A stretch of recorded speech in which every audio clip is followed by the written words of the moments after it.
मंगलमयी प्रश्नोत्तरी में। जिनका भी प्रश्न है वो हाथ उठा सकते हैं।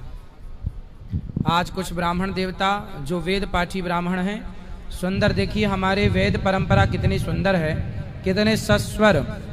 अब ये हम सबको वेद मंत्र सुनाएंगे और सुंदर 2 मंत्र सुनेंगे हम सब।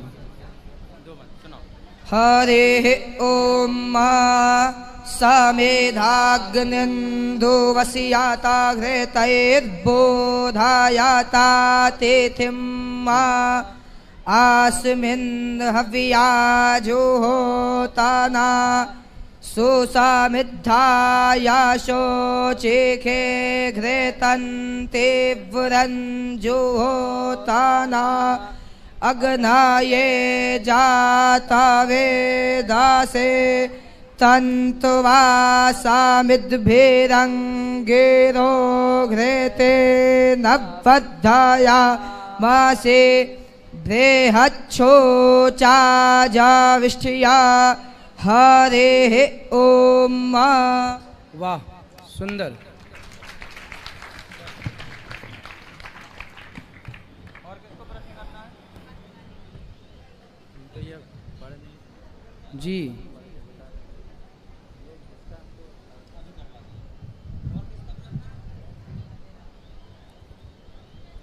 बोलो बेटा, किसका प्रश्न है? गुरुजी ये दास आपकी चरणों में दंडवत प्रणाम करता है। जी गुरुजी आपकी दर्शन हो गए, आपको बहुत बहुत धन्यवाद, आपकी लाख लाख शुक्रिया गुरुजी। खुश रहिए। गुरुजी हमारा जन्म क्यों हुआ है? हमारा जन्म क्यों हुआ है? जी माँ बाप की सेवा करने के लिए, समाज की सेवा करने के लिए, सृष्टि को चलाने के लिए विवाह करके बच्चों को उत्पन्न करो और उन बच्चों को अच्छे संस्कार दो, राष्ट्र की सेवा का, संतों की सेवा का, भगवान की सेवा का, भक्त बनाओ और भगवान का चिंतन करते भगवत धाम चले जाओ। भगवान ने हमें जन्म दिया है, मतलब एक कार्य सौंपा है। जैसे आपको हमने काम दिया कि भाई जाओ जरा हमारे लिए एक गिलास पानी लेके आओ, तो आप हमारे लिए एक गिलास पानी लेके आएंगे, ये काम हो गया। उसी तरह भगवान ने आपको काम दिया है कि जाओ समाज की सेवा करो, अच्छे विचारों को फैलाओ, अच्छी बातें करो, अच्छे लोगों के बीच में जहाँ लोग गलत हैं उन्हें समझाओ, सही राह पर चलो, औरों को सही राह पर चलाओ और कार्य पूरा करके वापस भगवान के पास पहुँच जाओ। इसलिए भगवान ने ये शरीर दिया है। थैंक यू गुरुजी, आपको बहुत बहुत धन्यवाद। खुश ये हमारे माता पिताजी भी आए हुए हैं। वाह, सेवा करते हो? दीजिए। माँ बाप की सेवा करते हो? मैं क्या हूँ, मैं तो कुछ नहीं कर सकता, मैं ज़्यादा कुछ नहीं करता हूँ गुरुजी, थोड़ा बहुत जो होता है वही करता हूँ।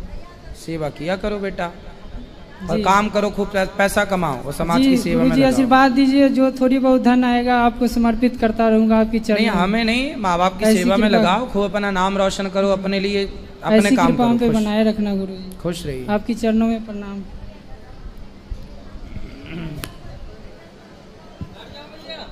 गुरुजी आपके चरणों में कोटि कोटि प्रणाम। मैया बोलो। गुरुजी हम सुबह 3-3:30 बजे कान्हा जी को भोग लगाते हैं और जल चढ़ा देते हैं सूर्य भगवान को, तो ये सही है कि गलत?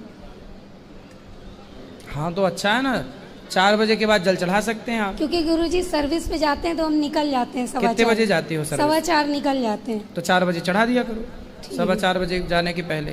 ठीक है गुरुजी। राधे राधे। आपके चरणों में कोटि कोटि प्रणाम। खुश रहिए। गुरुजी मेरा प्रश्न ये है कि जब नंद बाबा को पता चला कि कृष्ण जी देवकी वासुदेव जी के बेटे हैं तो उन्हें दुख क्यों हुआ? क्योंकि बच्चों की अदला बदली तो नंद बाबा ने वासुदेव जी के साथ की थी। नंद बाबा ने नहीं की थी, वसुदेव जी गए थे, कृष्ण को रखा और चुपके से जो कन्या को जन्म दिया माँ यशोदा ने, उन्हें लेकर आ गए। तो वसुदेव जी ने ही रखा था, ये बात नंद बाबा को पता नहीं थी। जब भगवान मथुरा गए तब भगवान को वसुदेव जी ने नंद बाबा को बताया कि कृष्ण हमारा बेटा है। तो फिर नंद बाबा को तब पता चला, और जिनको इतने साल तक पाला रखा प्यार किया, अब जब ये पता लगेगा कि हमारा नहीं है तो दुख तो होगा, इसलिए नंद बाबा को दुख हुआ। और गुरुजी मैंने आज पैसे जोड़ के गुल्लक में गौचर भूमि के लिए 1 गज आपको दिए थे। वाह, गौचर भूमि के लिए देखो आपने छोटी सी और- कन्या ने सहयोग किया। और गुरुजी मैं आपके साथ सेल्फी लेना चाहती हूँ। ठीक है, अभी अंदर बैठेंगे तो 2 सेल्फी लेना आप। और मेरा कोई भाई नहीं है तो मैं आपको अपना भाई बनाना बिल्कुल, हम चाहती आपके भाई हैं, आप हमारी प्यारी सी बहन हैं। हूँ। और गुरुजी एक शिकायत है मेरी। कर लो। मेरी नानी बहुत ज्यादा गुस्सा करती हैं। नानी? हाँ, नानी से गुस्सा करती हैं? बहुत ज्यादा। कहाँ है नानी? ये है। नानी काहे गुस्सा करती हो? पाठक राधे राधे। काहे गुस्सा करती हो मैया? शैतानी करती हैं, शैतानी करती हैं। तब वो नहीं करेगी तो आप करोगी शैतानी? गुस्सा नहीं करते मेरी माँ। नानी हो? जी। नानी गुस्सा नहीं करना, ठीक है? प्यार से बच्चों को प्यार करना है। राधे राधे गुरुजी। जी। बच्चा हाँ, आपके गुरुजी हाँ, बच्चा मैया। आपके देखे खाती हमारे दिन रात जीव तड़फा झगड़ा करी। किससे झगड़ा करते हैं? लड़कवन से। क्यों? कि टीवी हवा ना लगाते हो, अपने देखते हो नेता होता का है। समाचार? हाँ, हमारा टीवी लगाओ, हम टीवी देख कर दिन भर जीत है। लड़का समाचार देखते हैं और आप कथा देखती हैं। कथा अच्छी लगती है आपको? हाँ, हम ये कही कि भैया हमारे टीवी हमारे लगाओ, हम देखबा हरदम गुरुजी के, और जब तक न खत्म हो जाता तब हम कोनो काम ना करी। हाँ हाँ बिल्कुल, आप कोई काम मत किया करो। हम कोनो काम ना करी। बच्चा बताओ, हमारे लिए कोई सेवा हो तो बताओ। और बच्चा का बोला था, ये लोग जब ना लगावे तो मैं लोग झगड़ा करी सबसे। ठीक है, अच्छा गुरुजी, खुश रहिए जी। गुरुदेव श्रीमन नारायण। जय श्रीमन नारायण। गुरुदेव मैं आपसे पूछना चाहता हूँ हाँ, कि हमारे जो ये सतयुग है, त्रेता है और द्वापर कलयुग, ये चक्कर पहले चल चुका है, ये अब चल रहा है? पहले भी चला, हाँ। आज भी चल रहा है, आगे भी चल। तो जैसे संडे मंडे जाता आता हाँ, है, हाँ। हर बार संडे गई, फिर संडे आ गई, फिर संडे गई, फिर संडे आ गई, ऐसी है। सतयुग गया, फिर सतयुग आ गया, त्रेता गया, त्रेता, द्वापर गया, कई बार आए गए, ये 4 युग हैं। तो हमारे ग्रंथों में कलयुग के अवतारों की लीला का वर्णन क्यों नहीं है? जैसे राम है, कृष्ण है। तो अभी हाँ। अभी कलयुग में कल की अवतार होगा, अभी हुआ नहीं है। तो ये पहला चक्र हुआ ना फिर? नहीं, आज तक जितने भी अवतार हुए हैं, हाँ। उनमें नरसिंह अवतार हुआ, वामन अवतार हुआ, हाँ। धनवंतरी अवतार, आज तक कल की अवतार नहीं हुआ। इस कलयुग, भगवान हर युग में थोड़ी आते हैं भैया, अच्छा। हर युग में नहीं आते, किसी कल्प के किसी युग में आते हैं, समझो। अच्छा। क्या होता है? कल्प होता है, ठीक। एक कल्प में 1000 चतुर्युग होते हैं। 1000 बार सतयुग, त्रेता, द्वापर, कलयुग। एक कल्प में 14 मनवंतर होते हैं और एक मनवंतर 73 चतुर्युग का होता है। हाँ। ये जो वर्तमान में कल्प चल रहा है, ये श्वेत 12 कल्प चल रहा है। इस 12 कल्प का यह 28वां कलयुग चल रहा है और इसी 28वें कलयुग में कल की भगवान का अवतार होना है। वो तो है, मगर ऐसे नहीं है जो राम की लीला है, कृष्ण की नहीं, लीला। अभी हुआ ही नहीं ना। अच्छा। अभी राम जी का अवतार हो चुका है। राम जी का अवतार बहुत सारे कल्प में हो चुका है।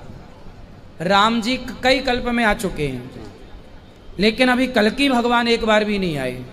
अच्छा, एक चीज और पूछना चाहता हूँ, जो द्वापर युग में विज्ञान थी, वो आज की विज्ञान से ज्यादा है, कम है? अब आप ही बताओ ना। ऐसा है कि हम बता रहे हैं, आप बताना, उत्तर देना। अच्छा, दशरथ जी थे जो, उनका सब 8 दिन तक रखा था, 7 दिन तक, जब भरत जी को वहां से बुलाया था। अब मगर आज के युग में आदमी अमेरिका से आ सकता है 2 घंटे में, तो 7 दिन का इंतजार क्यों किया था उन्होंने? क्यों लगे थे उनको लाने में? देखो, जब विज्ञान इतनी वहाँ उन्नति थी विज्ञान की। देखो, विज्ञान तो इतना तेज था हाँ। उस जमाने में, हाँ जी, कि बिना खंबे का राम जी ने सेतु बना दिया लंका तक जाने हाँ, का। ठीक है। तो क्या ये बिना विज्ञान के संभव था? हाँ, वही तो पूछ रहा हूँ ना। हाँ, उस जमाने में उड़ने वाले रथ थे। हाँ। उड़ने वाले रथ थे। तो भरत, देखो वहां पर दशरथ जी की जो, जब तक भरत जी ना आ जाएं, यहाँ से जाने में टाइम लगा था अयोध्या के जो गुप्तचर थे, आने में टाइम नहीं लगा था। जैसे ही भरत जी को पता चला, वायु के वेग से वो रथ चला था भरत जी का, पल भर में आ गए थे। जाने में टाइम लगा था। जाने में क्यों लगा था? ऐसे नहीं थे हम इनके पास जो जाने वाले थे। जाने में टाइम लगा था उन लोगों को, समझो ना। वो चीजें सबके हाथ में नहीं दी जाती थी ना, वो शक्तियां। अच्छा। सब उसके अधिकारी नहीं थे वहां पे। वो सेना जो गए थे वो अधिकारी नहीं रहे होंगे। बाकी भरत जी जिस रथ पर आए वो वायु के वेग से आया। ठीक है गुरुजी। है ना। हनुमान जी इतना बड़ा पहाड़ लेकर के हाँ, वो पल भर में आ गए। हाँ, तो विज्ञान ही तो है। यही तो पूछ रहा हूँ ना। उसमें 7 दिन तक सब रखा, इसलिए मन में प्रसन्न था भाई। प्रसन्नता देखो, प्रश्न ये था ना कि दशरथ जी उस जमाने में भी देखो ये व्यवस्थाएं थी कि बॉडी को संभाल के रखा जाता था। ये साइंस को भी तो प्रकट रखना था कि आज भी तो जैसे लोग शरीर को बचा के रख लेते हैं, हाँ। तो केवल आज रख लेते हैं ऐसा नहीं, पहले भी रखा जाता था। ये विज्ञान था इसलिए ना रखा जाता था। ठीक है। अलग था वहां उस समय का सब कार्यकाल, और विज्ञान आज से ज्यादा था। हाँ, ये इसीलिए तो पूछा ना, सबको इतने दिन रखा, जल्दी क्यों नहीं आ गए? उनको बुला लिया, ये पूछा। आए थे भरत जी, जल्दी आए थे, यहाँ से जाने में टाइम था। ठीक है गुरुजी, धन्यवाद जी। राधे राधे गुरुजी। जी जी, अपना आशीर्वाद बनाए रखना गुरुजी। ठीक है, खुश रहिए।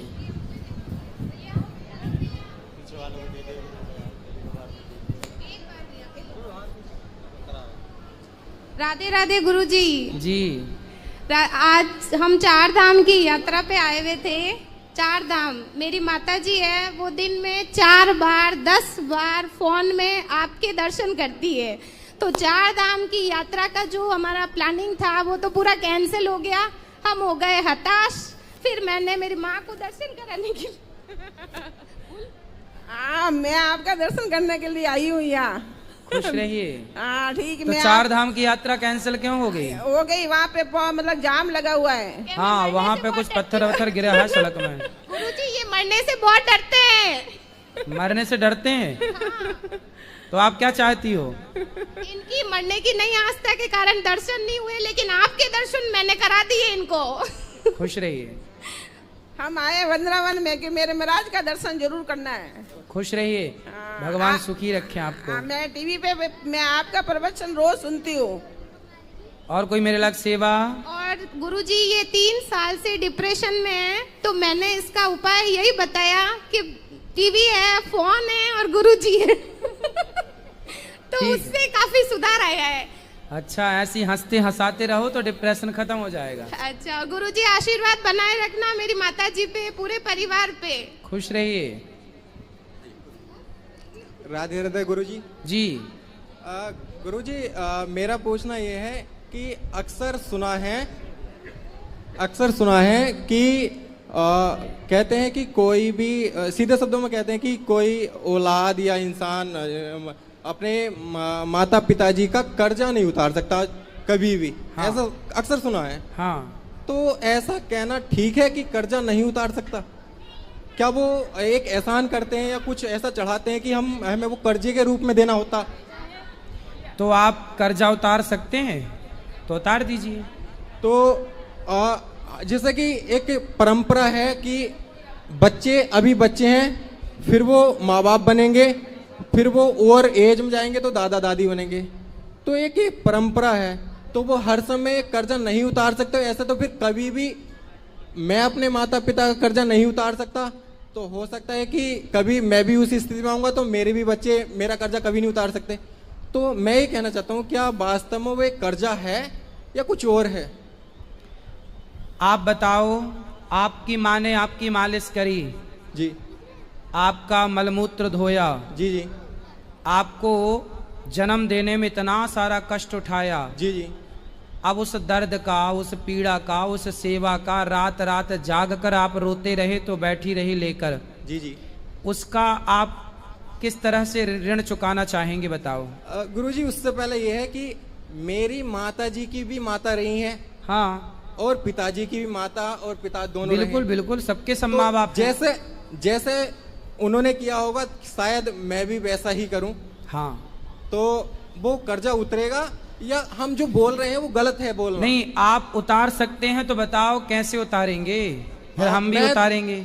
मेरा मानना ये है गुरुजी कि वो कभी भी हम कर्जा जो बोलते हैं ना, अक्सर बोलते हैं कि कर्जा है कर्जा, वो कर्जा नहीं होता। हाँ। वो हर एक माता पिता का, या हमारा बड़ा बहन है या भाई है, मैं मानता हूँ कि वो एक ड्यूटी होती है, कर्तव्य होता है, जो वो जिस परिस्थिति में है, माता पिता की स्थिति में है, तो वो अपना एक कर्तव्य निभाते हैं अपने अपने औलाद, या कह सकते हैं अपने पुत्र पुत्री के नाते। तो कर्जा कहना कुछ गलत बात है। जिस पत्तल में खाया उसी में छेद किया, इस कहावत का अर्थ क्या हुआ? नहीं, कर्जा और ड्यूटी कर्तव्य में बहुत बड़ा अंतर है। तो माँ बाप का फिर कोई उपकार नहीं है आपके ऊपर? उपकार है, हाँ, उनकी ड्यूटीज हैं। अच्छा, वो आप उनका ड्यूटी मानते हैं, कोई मतलब एहसान नहीं है, मतलब कोई ऋण नहीं मानते, कर्जा नहीं मानते। एहसान भी एक एहसान भी कह सकते हैं कि एहसान भी एक तरह का सही शब्द है। वो गुरुजी अक्सर मैं कहना चाहता हूँ कि बार बार जो सुनो बेटा, हमें कोई एक गिलास पानी पिलाता है ना जी जी, तो हम भी उसका एहसान मानते हैं। हाँ, एहसान है। तो जिस माँ ने तुम्हें छाती से लगाकर अपना दूध पिलाया, उसका तुम एहसान ना मानोगे? वो कर्जा नहीं है, कर्जा नहीं है, वो क्या है? कर्तव्य बोल रहे हो। कर्तव्य तो है, मैं भी इसी चीज को कह रहा हूँ। कर्तव्य तो है, पर बेटा गुरुजी मैं ये कहना, शादी हो गई आपकी? नहीं, अभी नहीं। बस शादी हो जाएगी, जिस दिन बाप बन जाओगे पता चल जाएगा कि क्या होता है बाप और क्या होती है माँ। तो गुरुजी ये परंपराएं तो चलती रहेंगी ऐसे? अरे भाई, चलती तो रहेगी, फिर भी हम भारतीय हैं, हम अपने माँ बाप के ऋण से उऋण होना ही नहीं चाहते, सदा माँ बाप के ऋणों के तले दबे रहना चाहते हैं। ये हम भारतीयों की यही तो महानता है। इसलिए तो हमारा धर्म श्रेष्ठ है कि हम एक गिलास पानी पिलाने वाले का भी उपकार मानते हैं। तो जिस माँ ने दूध पिलाया, लहू से सिंचाई करी हमारी, हम अपनी माँ का कर्जा चुकाना ही नहीं चाहते। सेवा करेंगे सारी जिंदगी, पर फिर भी कर्जा ना चुका पाएंगे। वो तो हम सेवा करेंगे, हमारा कर्तव्य है, लेकिन हम तो अपनी माँ के ऋणी रहना ही चाहते हैं। हम उसके कर्जे को उतारना भी नहीं चाहते। सदा हम माँ का सेवा करेंगे और ऋणी रहेंगे। धन्यवाद गुरुजी। राधे राधे। और क्या बात करनी है? सुनो, हमें गुरुजी हमें एक होता है कृतघ्नि, एक होती है कृतज्ञता। कृतज्ञता और कृतघ्नता में क्या अंतर है बताओ? कृतज्ञता किसी के प्रति अपने आप को मतलब एहसान हो जाना उसका, तो। और कृतघ्नि कौन है? कृतज्ञनी हम कह सकते हैं कि करने वाला व्यक्ति, या जो अभी आपने बात करी ना कि माँ बाप जो हमारी सेवा करते, माँ दूध पिलाती, वो माँ का कर्तव्य है जी, वो हमारे ऊपर उनका कर्जा नहीं है। ये कहना यही कृतज्ञता है कि यार तुमने माँ का दूध पिया, माँ ने तुम्हारी सारी रात जाग जाग के तुम्हें सुलाया और तुम उसका उपकार तो मान ही नहीं रहे हो। इसी को कृतज्ञता कहते हैं। ये कृतघ्नि है। हमें कृतघ्नि नहीं बनना, हमें माँ के कृतज्ञता, हम कृतज्ञ हैं माँ के। कृतज्ञता ये है कि हम माँ का धन्यवाद दें, माँ की सेवा करें, माँ का उपकार माने, एहसान माने और उसके ऋणी मानो कि हाँ हम अपनी माँ के ऋणी हैं। ये कृतज्ञता है। और जो आप कह रहे हैं कि माँ का वो कर्तव्य है, हमारे ऊपर माँ का कोई ऋण नहीं है, कर्जा नहीं, हम क्यों माने, ये कृतज्ञता है। गुरुजी उनके ऊपर भी किसी ने इस प्रकार तो वो भी ऋणी है ना, चढ़ाया वो भी ऋणी है ना, उनके माँ बाप भी ऋणी है ना, उनके माँ बाप भी ऋणी है ना। तो मैं ये कहना चाहता कि कर्तव्य हम कर्जा कह दें एक अलग वे में, एक भावुकता में। भाई आप किसी बूढ़े